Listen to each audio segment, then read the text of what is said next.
Shopping is hard. I can never find anything in my size. I don't even know my size. I buy my clothes the same place I buy my groceries. There's a better way. Make it easy with Stitch Fix. Just share your size, style, budget, and done. Your personal stylist sends pieces picked just for you. That was easy. Stitch Fix. Online personal styling for everyone. Free shipping and returns. No subscription required. Get started today at stitchfix.com. Now, it's Positively Ernie Extra, New York's TV legend and 77 WABC radio talk host with positive news and interviews to inform and inspire you. Now, here's Ernie Anastas. Okay, thanks, and hi, everybody. Here I am with another great show. I'm Ernie Anastas, and let's talk about how to get over social anxiety. Oh, this is a very timely issue. Social anxiety has been around for a long time. You know that. But if you feel a little out of practice socializing after the last few years of social distancing, well, you know what? You're not alone. A lot of people feel more anxious than usual because of some new and very different social changes, including post-COVID. Well, we're going to tell you about a great thing today. You're going to love this show. I've got a fabulous guest who's going to answer a lot of your questions and mine as well. I want you to say hi to Dr. Chloe Carmichael. Hi, Chloe. Hi, Ernie. It's great to be with you. Good to have you here. You know, you do so many things. You're a noted psychologist and an author of something called Nervous Energy. That's quite a book, isn't it? You've had great success with it. Well, thank you. Yes, the idea there with Nervous Energy, harness the power of your anxiety, is that, so for example, with people that have social anxiety, they can learn how to channel that into using it to stimulate social behaviors. Well, how do you help people to sort of brush up on these social skills that we're talking about? If you're feeling a little awkward, especially after the separation, you know, with the whole pandemic thing going on, how do you deal with that, Chloe? Sure. Well, I think one of the things that people struggle with the most is actually small talk. I think sometimes, you know, once they're in a conversation with someone, they're fine, but it's just getting there that's the hard part. So if you're going to a party or, you know, a social situation, sometimes I encourage people to think of 5 topics in advance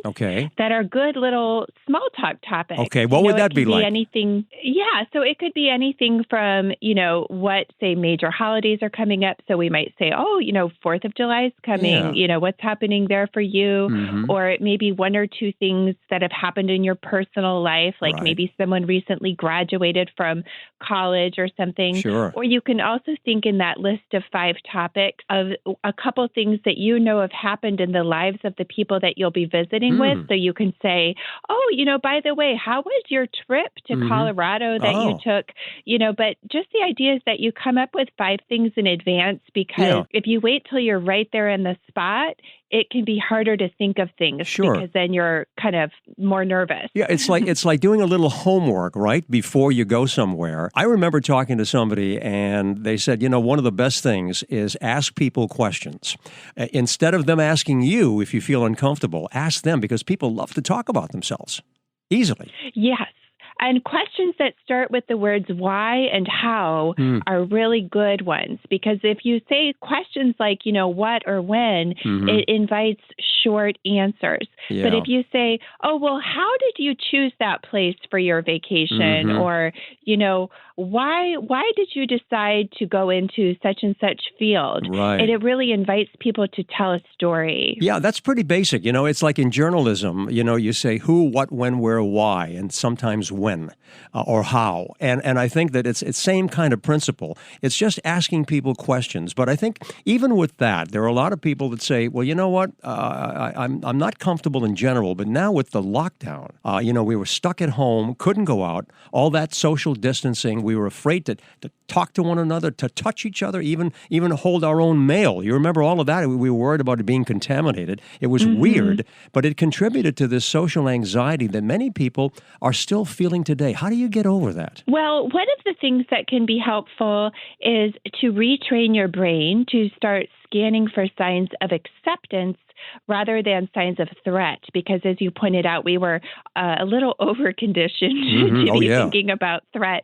So, for example, if you walk into a room or even into a grocery store, just, you know, anywhere, you can challenge yourself to look for 5 signs of social acceptance. And that could be anything from eye contact that someone makes with you, or a friendly smile, or just any acknowledgement of you in a friendly way. And that way, when your brain is looking for those things, it'll start registering those things as opposed to the anxious monologue that a lot of people have as their automatic thought. You instead challenge yourself a little riddle to look for 5 signs of social acceptance or connection. And as a little hint, it can help to throw them out yourself, because people will return those. So when you start, putting on a friendly smile or doing a little eye contact, or even grooming yourself, grooming really went out the window during COVID. And when we brush our hair and we put on a nice blouse or whatever, that tells people around you that you're actually interested in the impression and the connection that you can make. Exactly. It's more inviting that way, that you're looking good, you're feeling good. Let me share a story with you and probably our listeners as well. Covering the news, for so many years, and I've interviewed everybody you can imagine, celebrities, strong newsmakers, all of these people. And many times, I would be confronted with someone who was a big figure. And I developed the habit a long time ago of imagining whoever it was as a child. I would walk into a room to sit down for the interview, and I would look at this president, and I would say, you know what? This person was a baby once and was held by their mom and walked around at 2 and 3 and 4 and 5 years old and played with their toys. And I think of that person as a child, and it reduces everyone down to that level. And all of a sudden, I'm like really relaxed, and I never think about them as being, whoever they are. And it helped me a lot. It's a visual. I love that, Ernie, because I've actually wondered that about you at different times when, you've obviously interviewed so many incredibly high-profile people. And I've asked myself, how does Ernie just stay himself and stay grounded and natural? And now I know the secret. That's I'm part going to of the give secret. it a try. That's part of the secret. Feeling that everybody is the same. The minute we start thinking that somebody is so different, so much better than we are, and that's the word for you, Chloe. When people start thinking that other people are better, okay, how do you deal with that? You have so many clients. How do you help them out? Well, it is an interesting one because, as you pointed out, someone who, thinks that they're better than other people, it can be hard to make a connection with someone like that. And I actually have a variation on the little technique that you just described. Okay. I love what you described, and I'm going to try it. Mine is a slightly different. So if I'm speaking to someone who is very prickly, whether because they think they're better than other people or maybe they just, have a personality issue. One of the things I do is I imagine that person as a little child being picked on the playground. And that always stirs up my sympathy and my compassion for that person. And it helps me to just soften and keep trying to find ways to reach the person. Now, I will say for your listeners, because when I'm doing that, oftentimes it's because of my job as a psychologist. I need to make rapport and reach this person. And your listeners might try that. But if they have someone in their life that's truly just, difficult to get along with, not very nice to people, et cetera, sometimes the best thing we can do for that person is actually to distance ourselves so that that person starts to realize that they're pushing people away. So I don't want people to feel as if they have to always bend over backwards to accommodate someone who's maybe not treating them very well. Interesting. Yeah, I like that a lot. Good advice. And, in general, when you start thinking about how people feel, it's usually about the lack of self-confidence. And just to focus on that again, I think people feel that, they need to appreciate themselves more, to feel more confident in their spirit and their personality. Unless, someone says something really terrible to them, how do they answer back? I mean, how do they deal with something like that? How do they deal, again, with trying to find a way to say, I can fit into this situation. I belong here, I have something to contribute, and I want to relax and feel comfortable. Yeah, that's a great point. Sometimes we actually accidentally send off antisocial signals because we're, anticipating rejection or not feeling good about ourselves. Sure. And so there's a couple of things that you can do. One thing is to create a little mental highlight reel of say 3 of your favorite times where you have felt loved and accepted and appreciated by people. And if you replay that in your brain, it just helps you to get into that state of mind of feeling loved and accepted. The good news is that when we play little mental videos, there's a part of our brain that actually experiences it as real. And we actually do tend to put out what we feel we're receiving.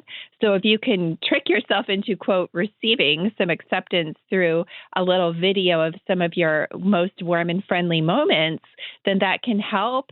Another thing that you can do is to identify an ally. So say that you're going to a party and you know that you come across as cold because you're just actually nervous. Maybe choose 1 or 2 people at the party that you know are friendly. Good. And then really connect with those people so that others at the party can see and notice you as a friendly person. That's a great Even if idea. it's the waiter, just have a good laugh with the waiter. Right, circulate a little bit, get involved. I also want to talk a little bit more about, the whole post-COVID thing, because a lot of people have been working from home, remote workers, and now they're asked to go back to work, either part-time or full-time. And that's difficult for a lot of folks because they're just not comfortable yet to associate. Not only are they worried about maybe getting sick with COVID or something, but they're just uncomfortable getting into large conference rooms and dealing with a lot of events where they have to talk to people. It's the same thing we're talking about, but now, they're coming away from that situation, from being at home and going back into the arena. So that's a big social change for them, and that's an adjustment as well. How do they deal with it? Yeah, so that's such an interesting question because a lot of companies are, calling everybody back to the office. Yep. And sometimes it can actually help to just do what we call in psychology opposite action. So if you feel tempted to just totally isolate, you might just say, I'm going to do the opposite of this. I'm going to, remember who are the 5 people that we used to always go out for happy hour or lunch or whatever. And I'm just going to do a group email and say, hey, everybody, we have to all be back at the office. What do you say we, take the plunge and, meet up for that happy hour or that lunchtime? Good idea. And sometimes we just through that, what we call behavioral activation, we can just get right back into it. Another thing that can be helpful, as I mentioned a moment ago about allies are so important so that you don't feel alone. So even if you have just one friend that used to be your office buddy, you can text that person and say, hey, would you want to take a little walk with me at lunchtime? It would just be nice to have a little social moment during this workday. And then through baby steps, you can start reintegrating. Good idea. I like the way you think that way. Yeah. Running a business comes with a lot of what-ifs. But luckily, there's a simple answer to them. Shopify. It's the commerce platform behind millions of businesses, including Thrive Cosmetics and Momofuku. And it'll help you with everything you need. From website design and marketing to boosting sales and expanding operations, Shopify can get the job done and make your dream a reality. Turn those what-ifs into... Sign up for your $1 per month trial at shopify.com/special offer. Hey, guys, have you heard of Goldbelly? It's this amazing site where they ship the most iconic, famous foods from restaurants across the country, anywhere, nationwide. I've never found a more perfect gift than food. They ship Chicago deep dish pizza, New York bagels, Maine lobster rolls, and even Ina Garten's famous cakes. So if you're looking for a gift for the food lover in your life, head to goldbelly.com and get 20% off your first order with promo code GIFT. Imagine this. The best pasta sauce you have ever tasted sits abandoned on a plate. Wasted sauce. That is a tragedy. If only you had used Barilla al Bronzo pasta. Its bronze-cut texture holds your sauce and scoops up every last drop. The Italians call that scarpetta. Capture sauce the Italian way. Barilla al Bronzo. Click or tap the banner to find out more. This episode is brought to you by Hulu, presenting Paradise. Paradise is Hulu's critically acclaimed addictive drama series starring Sterling K. Brown, Julianne Nicholson, and James Marsden. The Daily Beast calls Paradise your next TV obsession, and the New York Times says it's exhilarating in all the right ways. Paradise is for your Emmy consideration in all categories, including Outstanding Drama Series. For more information, visit fyc.hulu.com. I'm going to move from that office situation to something else. And I know you're interested in this, and it does affect a lot of people, certainly people that are listening to us today, I'm sure. Social anxiety and dating relationships. And how has that affected, things after the pandemic? What happened during the pandemic and now getting back into that dating arena, that dating atmosphere and dating relationships? Talk about that a little bit. Very interesting area.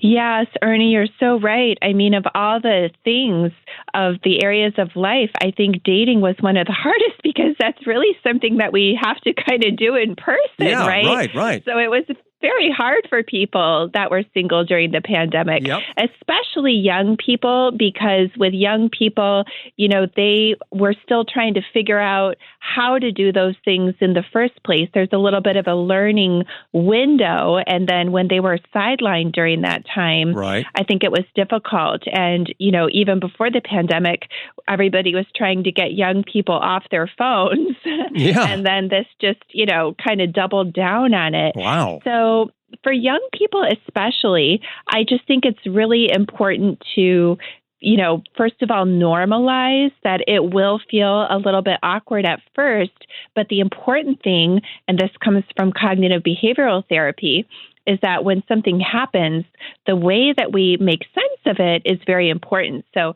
if you are feeling awkward about being out on a physical date with someone, if you interpret that to mean, okay, well, that means dating is awkward and I shouldn't do it, that's where you can go wrong. Instead, you could interpret it as saying, well, of course it feels awkward. I haven't done this in a while.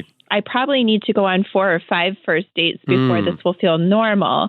So the fact that it feels awkward shouldn't be a signal to stop doing it is the main point. Because that really impacted on a lot of relationships, and it's difficult getting back to that. And talking about children as well, many of them, were frightened. They were listening to the news, or they were talking to their parents about social contact, and now they have to get back into being with their friends and communicating again. So it impacts, young children as well. Talk about that. You're so right, Ernie, because I do think it was very hard for young children because their imaginations, can run wild.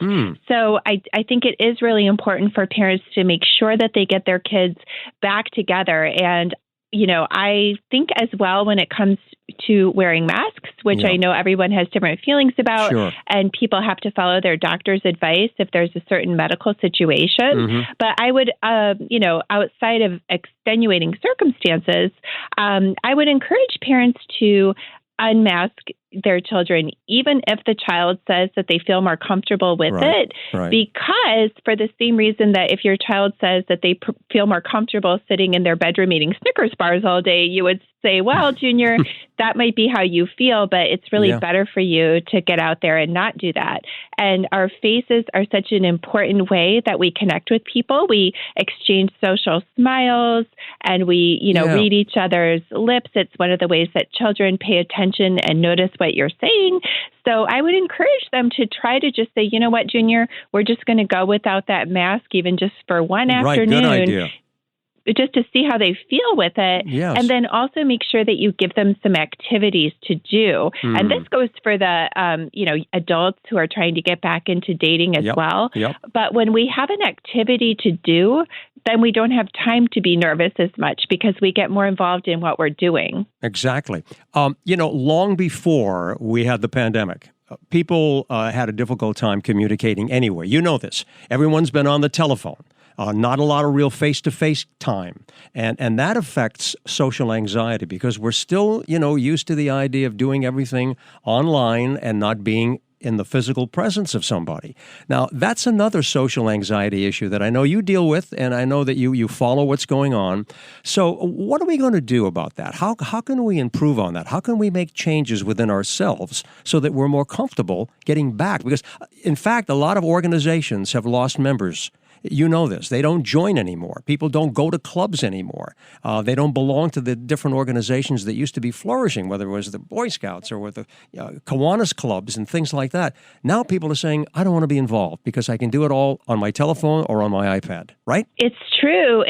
But I mean, as you're getting at it, it's not the same, right? We're human beings. We're essentially tribal animals to a certain degree. We're made to be in community. So, if you're thinking of wanting to recreate some of those community situations, or if, you do host a Kiwanis club or whatever it is, I would encourage you, first of all, to bring out the name tags. That's one of the biggest sources of anxiety for people that are coming into groups. Is they feel terrible. They've asked someone their name 5 times and then they're forgetting again. And learning people's names is one of the easiest ways to form connections. Name tags. Yeah. Definitely bring out the name tags. And I would encourage you to have lots and lots of icebreaker activities again, because when people are just in a room together and they feel like this pressure to connect and to make small talk and it's been a while, then they can just get a little overwhelmingly nervous. Yes. But if you give them icebreaker activities like find 5 people in this room that have been to Alaska, or, those kinds of things, it gives people a little something to do. And if you can even give yourself icebreaker activities, if you go to a place and, they haven't provided some kind of formal activity, you can say to yourself, I want to meet 3 people that also have children, or I'm going to make 5 new friends today, or get 5 new people's business cards, or whatever it is. Sure. And sometimes when we have just that little practical behavioral goal, it takes away all that interpersonal pressure. Exactly. Now, tell me, do you think this technology thing is going to get better? Are we going to improve on this? Or is it going to get worse? Are we going to get to the point now we're talking about artificial intelligence? We're getting more distance, between people, between human beings. Where is that all going to go? People worry about that, and I think they have good reason for it. Right. But you know what, Ernie? To me, the good news is the fact that people do worry about it shows that they do have an awareness that actual in-person connectivity and community are important, right? So I would just encourage people to even use technology as a way to get together. For example, you can go to, say, meetup.org, and there's all kinds of, you can be interested in bird watching, stamp collecting, new bars, whatever. Right. There's a meetup for you. Also for women, this is really neat. Very good. There's a dating app. It's called Bumble, which is it's for romantic dating. But Bumble has now launched a new area that's just for women to make friends. So it's like good. Bumble for dating. So you can put up your friendship profile and then just meet other women. So technology can be a barrier if it becomes a substitute for in-person connection, but it can also be used as a way to suddenly get out of just your own little box and start meeting people that you might not have met before. I like that a lot. That's very good. Now, I've been doing all the questions here, okay? I've been asking you a lot of things. And so I like to reverse it once in a while, okay? Do you have any other questions for me? I know you talked to me about, how I interview people, and I gave you my secret. But do you have any more questions for me, Chloe, huh? Yes. Thank you so much, Ernie, for the chance to ask you about that, because I think connecting with people is one of the things, that you're really known for. So, I mean, you have to be on camera, you have to be out there, you have to be on. And I'm just wondering, you must have days where you say, gosh, I just feel like being in my PJs and being alone and just relaxing in my own little, hidey hole today. And I do it. How do you get yourself out of that when you have to get out there and connect with people? You know what? I think, to be honest with you, I feel a sense of purpose in my life. I've always had that feeling. And I've always believed that, what I do is a gift. And I'm very grateful. I have a spiritual attitude about life. I believe that there is one creator of everything. And I'm loyal to that thought. And I really believe in it. So many times, I get up and I say, okay, I have another opportunity today to go out there and do what I do best, the gift that I was given. I think Irma Bombeck had a wonderful quote. She said, when I die and I face God, I'm going to say, I don't have any talent left. I used everything you gave me. And I feel that way. And that keeps me going all the time. It's a good spirit to have. And there are days, I'm a human being, there are days when I say, I'm tired today. I had a long day yesterday. And I will have the opportunity sometimes to just hang out. Don't shave, put on my jeans, go out there, take a walk, play in the garden, do whatever I need to do. And I think that gives me kind of a renewal. But for the most part, to answer your question, I think it's having a sense of purpose in life and believing that you're here for a reason. And that's what keeps me going. Right. So when you get up and you do have to go to, say, like a big reception or something, and it's an opportunity, but at the same time you're having that just yearning to just, kind of have a couch day. You just think about your sense of purpose. Is that what you're saying? I do. I'll just slap myself in the face in the mirror and just say, showtime. This is it. I love it, Ernie. I love it. I got to go out there. One more question then. So when you do, know that you have a big packed social day and multi-days, and you know that you're going to need, just some downtime and recovery time, what are some of your favorite ways to do that? You know what? I've always been a homebody. Always. My family will tell you that. I enjoy being around the house. And many times I'll do several things. This is going to sound really silly, but it's the truth.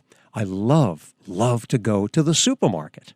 I will make a list. My wife will give me a list, and I'll put my own down, and I'll go to the market and walk through, and I just pick up things, put them, and walk around and so forth, and I'll talk to people. But I love the market. It's very relaxing. I love to play golf. Okay, so you actually kind of nudged on one of the other questions I had there. So when you go to the supermarket for that, do you wear headphones or do you just keep your ears open? Oh, absolutely. I want to hear what's going on. And many times as I'm walking down the aisle, there are some people who recognize me and they'll say hi. We don't get into long conversations, but it's, hello, how are you? Nice to see you. But I love to walk through the aisles and just, observe what's going on. I don't want to get caught up with all the technical stuff, having earphones and listening to music and so forth. Because you can do that if you're taking a walk and you feel like listening to music. But if I'm experiencing something like, let's say, food shopping, I enjoy that. I will also come home many times and do dishes. Sometimes I'll just,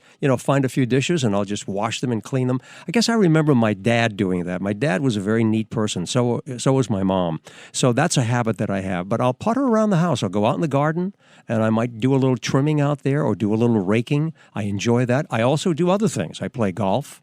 It's a great day to go out on the golf course. I love to ride horses. I'll go out and ride for a while, ride a bike, and I also love to walk. So those things are a lot of fun for me, but I think finding out inside what makes you feel good is a very important lesson in life. If you know what makes you feel good, you got to practice it. You got to practice it. And I have to ask then, too, since you mentioned several different leisure activities. Yes. Do you work out, Ernie? Because I don't know how you do it. You always seem to just have this very energetic, vivacious presence. Do you go to the gym? You know what? I used to. A long time ago, I used to go to the gym, but I don't do it now. What happened was that many times when I was out there at the gym, people would want to talk. And I love to talk. That's the problem. And I'll get into conversations and then I don't work out. I'll say, why am I here? So I found out that I'm better off at home. I'll ride a stationary bike, do a little light weightlifting, and do some aerobic exercises. And that gives me what I need. But I'm careful about diet. I'm not trying to be a show off here, but I don't smoke. I don't drink. I don't even drink coffee. And I certainly have never done drugs. So I've always been very careful about all of these things. And I think that's what keeps me healthy. And then genes, and then the blessing, the blessing up above. I say, let me keep going for as long as you want me to do this, Lord. Okay, that's my mantra. Definitely. Well, I love the spiritual connection too. As a psychologist, I can share that a lot of studies have shown that it doesn't even actually matter what the religion is, but that people who have some kind of religious or spiritual belief, it's actually a real protective factor for them and helps them to get through challenges. I'm glad that you have that. And if listeners, like I said, it could be a traditional religion, or it could be meditation, or just time with nature. Yes. But finding that spiritual connection can help with a lot of different anxieties. I think it makes a big difference. Finding, your sense of purpose in life, knowing where you came from, why you're here, and where you're going. You have been a terrific guest, Chloe. I mean, people, love listening to you because when you've been on the air with us, I always get great comments. Bring her back, Dr. Chloe Carmichael. And you're terrific. Congratulations on Nervous Energy, a successful book, and all the good things that you're doing. I hope you'll come back. Will you do that soon? Of course, Ernie, anytime. All right. Well, I thank you so much. You gave us a lot of good, positive ideas and good information today and the way we should live our life. Thank you, Chloe, and I want to thank everybody else for being part of our program. Positively Ernie is a show that we really love to do every day on 77 WABC, and this program Extra is very special. I hope you'll be joining us all the time. Wishing you all good things, and like the song goes, remember, you were born to be alive. See you next time.